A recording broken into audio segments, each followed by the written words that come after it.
Huge trigger warning on this case, and I mean that very sincerely, because what happened to this couple is probably one of the most harrowing crimes I've ever come across, and calling it a living nightmare is an understatement. So on the night of January 6, 2007 in Knoxville, Tennessee, 21-year-old Shannon Kristen is standing outside of her friend's apartment in the cold.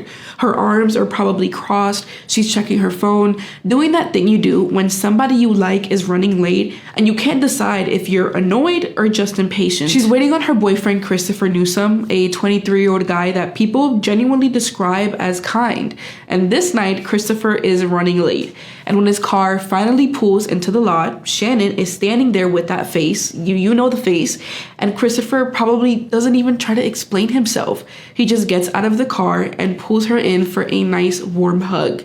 And whatever she probably was going to say likely just dissolved right into his jacket. They'd only been dating for like 2 months, which genuinely surprises people when they found out, because they are so well suited for each other. They're always smiling and laughing, the kind of couple that when you look at them, you're like, yeah, that one's gonna stick. So that night, after they had their moment outside, Shannon and Kristen are about to get into the car when all of a sudden a strange man appears from the shadows. He doesn't say anything at first, he just stands there and his eyes land on Christopher, and he's holding a weapon.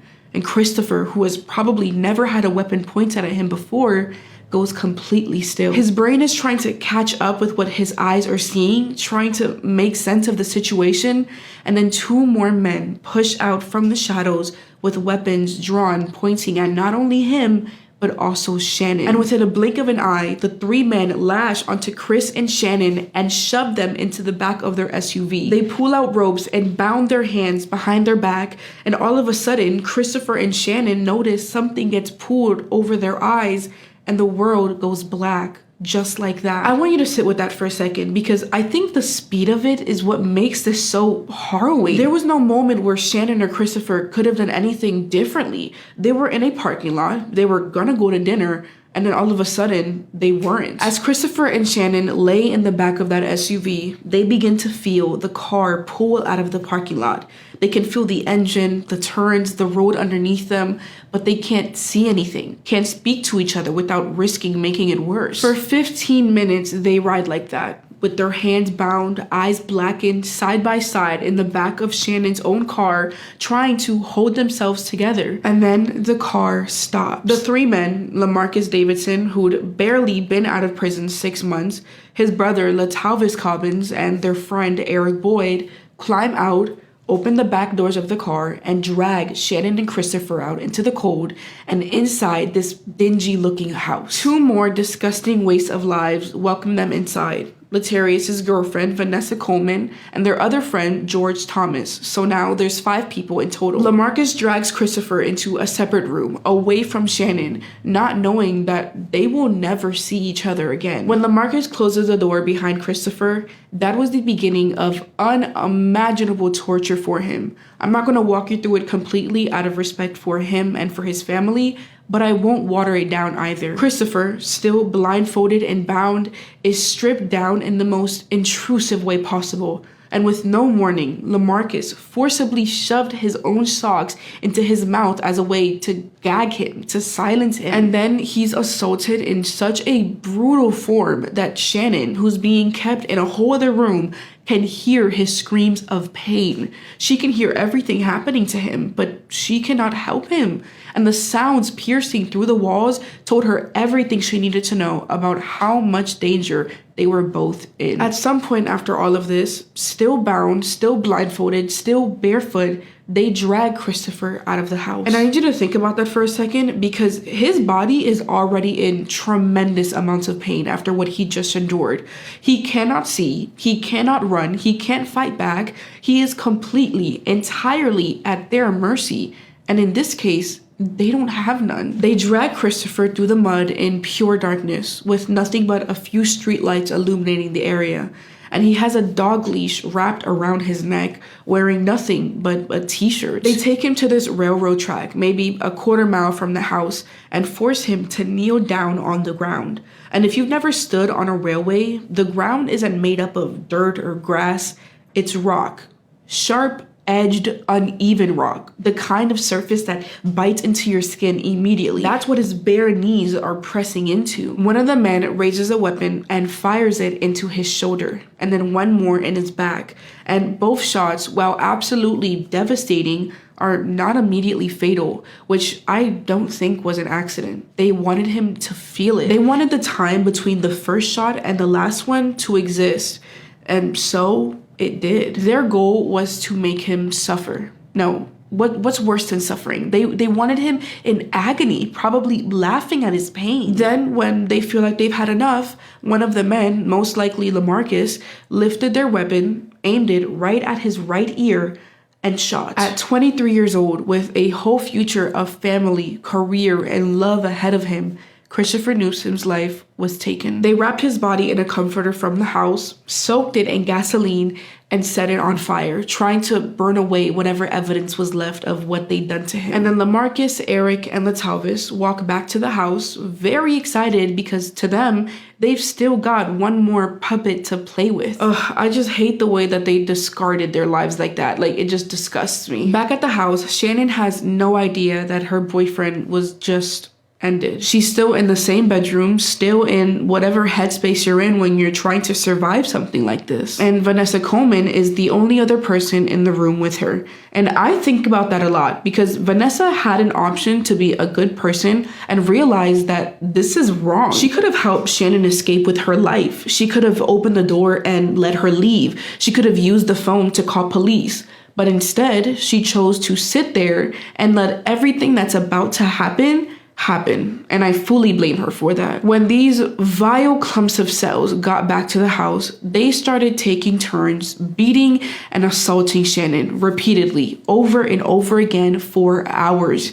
And the word repeatedly is doing a lot of heavy lifting here because the reality of it is far beyond what that word even implies. The medical examiner who documented her injuries later described the level of violence as far beyond anything that could be considered typical. Like, they were visibly shaken by the brutality of it. She sustains severe, and I mean severe, internal injuries with significant blood loss on every part of her body.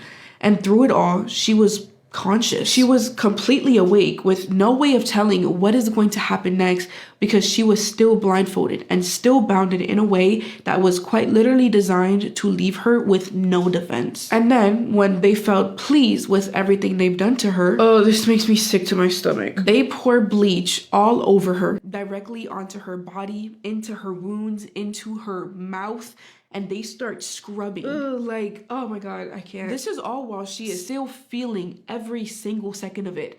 And it was all to make sure that there was no evidence or DNA that could be found on her. I'm sorry, but like, that's so dumb. I'm sure by this point, Shannon has passed out from the pain, or at least I really hope she did because I can't even imagine being awake for that. But that's when they drag her body into the kitchen and hog tie her with strips of cloth. And still breathing, they wrap her in 5 black trash bags, those really thick, heavy-duty ones. Still breathing, they wrap a plastic bag around her head. And still breathing, they close her inside of that trash bin. And then they leave. They go out while using her stolen SUV while wearing Christopher's Nike shoes to go and order McDonald's like nothing had happened. And alone in that sealed bin in the dark is Shannon slowly suffocating. Now's the time we all acknowledge how evil these people are. Wait, are we considering them people? I need a worse word to describe them. Shannon's life ends sometime between the afternoon of January 7th and the afternoon of January 8th. Almost 48 hours later. It's really so hard to digest that because she's the same age as me and my boyfriend's the same age as Christopher. And like putting myself in their shoes, like they are so young and they lost their lives. Oh my God. Meanwhile, back at home, Shannon's mom, Dina, is calling her phone over and over and over again, but is getting no answers. And this is worrying her sick. I mean, any parent will tell you that feeling in your stomach when your child doesn't come home is unlike anything else. It's different from worry, deeper than anxiety. It's something that just sits in your stomach and tells you this is different. And Christopher's parents are feeling the exact same thing. So both families call the police. And I want you to guess what police tell them. Yep, they have to wait 24 hours before anyone will treat them as missing. Like, what? It's a tactic used so often it almost makes you believe it's a policy, built on the assumption that most missing adults just turn up. But Shannon and Christopher were not going to turn up. So the families decide they're not waiting for anybody. They pull cell tower data, they organize search parties, they go door to door, just parents and friends out there doing what police wouldn't, basically. And on January 8th, they find Shannon's silver SUV abandoned on Cherry Street. And at first glance, it kind of just looks like a parked car until Dina walks up to the driver's side and looks inside. The seat is weirdly pushed all the way back, like further than Shannon would ever push it. I mean, she wouldn't even be able to reach the pedals from there. And neither would Christopher. He wasn't tall enough for that type of distance. And that's when this stomach-turning realization just hit her. Someone else had been driving her car. The more they're looking around, the worse it's just getting. I mean, Shannon's belongings are gone. There's mud tracks all across the floor of the car, and if you knew her, then you know that she wouldn't have kept it this dirty. And sitting on the floor near the console is a pack of Newport cigarettes. But the crazy thing is, neither of them smoked. Every single thing about this car right now is off, and the family standing there looking at it know it. When police finally join the search, they find an envelope inside the car with an address on it, 2316 Chipman Street. And thankfully, between the 5 men, they are all just sharing one brain cell because they didn't clean the envelope. Police were able to take off one fingerprint and it belonged to LaMarcus Davidson, a convicted felon recently released from prison and currently living at 2316 Chipman Street. Officers make their way to that address on January 9th, but nobody answers the door, so they force themselves inside. Room by room, they move through the house, and with each door they open, the picture just gets clearer and heavier at the same time. Shannon and Christopher were definitely here. Their personal belongings were scattered around the house like it was pieces of trash that got left out, which told the cops loud and clear that they're dealing with very, very careless people. They make their way into the kitchen, and that's when they find the trash bin. And I don't know what the officer who opened it was expecting, but I don't think any amount of training prepares you for what was inside. Shannon is still in there. She is still curled up in the exact same position they forced her into, still wrapped in those big black trash bags. She had been inside of that bin for somewhere between 1 or 2 days, and when they find her, her eyes are still open. And I think about that more than I probably should, because to me, that says everything about who Shannon was. Even at the very end, in the worst possible circumstances, she never stopped fighting. Now, here's the shocking part. When the families were out the day before, going door to door, holding on to whatever hope they had left, the police had received a completely separate call. A railroad worker had found a body at Norfolk Southern Tracks. He was wrapped in a comforter with a sock gag in his mouth, a belt wrapped around his ankles, a shoelace binding his wrist behind his back.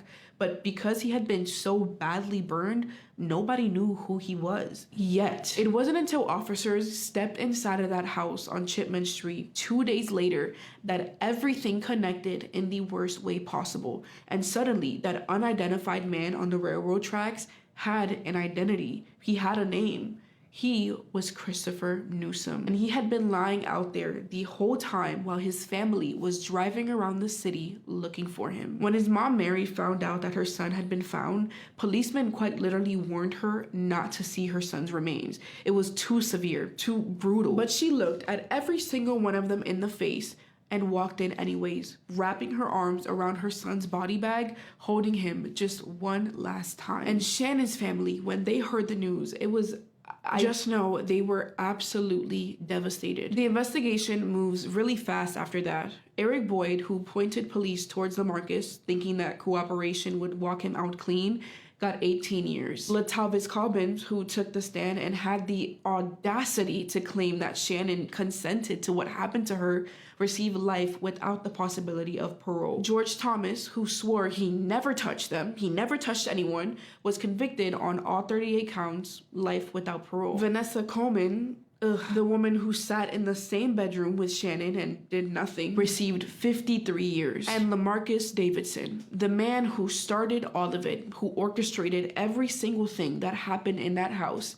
was sentenced to death by lethal injection for the murders of Chris and Shannon. 5 people walked into the house on Chipman Street on the night of January 6, 2007, and eventually every single one of them was made to answer for it. Shannon and Christopher were 2 good people who deserved a very long, very happy life. Remember their names, not for how they died, but for who they were and the legacy that they leave behind to all of us. And please always trust your gut, the one that tells you if something feels wrong. It exists for a reason. That is all for today. Group hug.